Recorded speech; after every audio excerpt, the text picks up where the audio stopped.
நெல்லை மாவட்டத்தில் கடந்த 24 மணி நேரத்தில் அதிகபட்சமாக மழை பதிவாகியுள்ளது. குறிப்பாக மாஞ்சோலை பகுதியில் 40 சென்டிமீட்டருக்கும் அதிகமான மழை பதிவாகியுள்ளது. கனமழை காரணமாக மாவட்ட மக்களுக்கு மாவட்ட ஆட்சியரும் எச்சரிக்கை விடுத்திருக்கிறார். தமிழ்நாட்டில் கடந்த 24 மணி நேரத்தில் மயிலாடுதுறை மாவட்டம் மணல்மேடு பகுதியிலும் நெல்லையிலும் 20 சென்டிமீட்டருக்கும் அதிகமாக மழை பெய்திருப்பதாக சென்னை வானிலை ஆய்வு மையம் தெரிவித்திருக்கிறது. அதேபோல தனியார் வானிலை ஆர்வலர் பிரதீப் ஜான் திருநெல்வேலியில் 20 சென்டிமீட்டருக்கு அதிகமாகவும், மணிமுத்தாறு பகுதியில் 30 சென்டிமீட்டருக்கு அதிகமாகவும், மாஞ்சோலை பகுதியில் 40 சென்டிமீட்டருக்கு அதிகமாகவும் மழை பதிவாகியுள்ளதாக தெரிவித்திருக்கிறார்.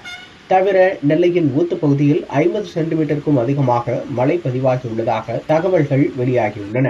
இப்படி இருக்கையில் திருநெல்வேலி மக்களுக்கு மாவட்ட ஆட்சியர் எச்சரிக்கை விடுத்திருக்கிறார். அதாவது தென்காசி மாவட்ட மேற்கு தொடர்ச்சி மலைப்பகுதிகளில் தொடர்ந்து பெய்து வரும் கனமழை காரணமாக ராமநதி, கடனா நதி பகுதிகள் மற்றும் காட்டாறுகள், கால்வாய்கள் மூலம் அதிக அளவில் தாமிரபரணி ஆற்றுக்கு நீர் வந்து கொண்டிருக்கிறது. திருநெல்வேலி மாவட்ட தாமிரபரணி அணைகளில் இருந்து வினாடிக்கு 1500 கன அடி வீதம் மட்டுமே தண்ணீர் திறந்துவிடப்பட்டு வருகிறது. இருந்த போதிலும் பல்வேறு பகுதிகளில் இருந்து வரும் மழைநீர் காரணமாக தாமிரபரணி சுத்தமல்லி அணைக்கட்டு பகுதிக்கு சுமார் 41,000 கன அடி நீர் வந்து கொண்டிருக்கிறது. ஆற்றில் வந்து கொண்டிருக்கும் நீரின் அளவு அபாய கட்டத்தை எட்டவில்லை என்ற போதிலும் நீர்வரத்து மேலும் அதிகரிக்கலாம் என எதிர்பார்க்கப்படுவதாக குறிப்பிட்டிருக்கிறார். எனவே தாமிரபரணி மற்றும் அதன் கிளை ஆறுகளின் கரையோரம் உள்ள பொதுமக்கள் பாதுகாப்பாக இருக்க கேட்டுக் கொள்ளப்பட்டுள்ளது. பல்வேறு அரசு துறை அலுவலர்கள் அவ்வப்போது வழங்கிடும் எச்சரிக்கைகளை ஏற்று நடந்திடவும் மாவட்ட ஆட்சியர் உத்தரவிட்டிருக்கிறார். கால்நடைகளை பாதுகாப்பான இடங்களில் கட்டி வைத்திடவும், வீடுகளில் போதிய அளவு குடிநீர் மற்றும் அவசரகால பயன்பாட்டு பொருட்கள், தேவையான மருந்து மாத்திரைகள் இருப்பு வைக்கப்பட்டிருப்பதை உறுதி செய்யவும் எச்சரிக்கை விடுத்திருக்கிறார். மேலும் கரையோரம் உள்ள மக்கள் கூடுதல் கவனத்துடன் இருக்கவும், அவ்வப்போது வழங்கப்படும் எச்சரிக்கைகளை கவனித்து செயல்படவும், தாழ்வான பகுதிகளில் இருப்பவர்கள் வருவாய்த்துறை மற்றும் உள்ளாட்சி துறைகள் மூலம் ஏற்பாடு செய்யப்படும் முகாம்களுக்கு சென்றிடவும் கேட்டுக் கொள்ளப்படுவதாக மாவட்ட ஆட்சியர் தனது எக்ஸ் தளத்தில் பதிவிட்டுள்ளார்.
Mm-hmm.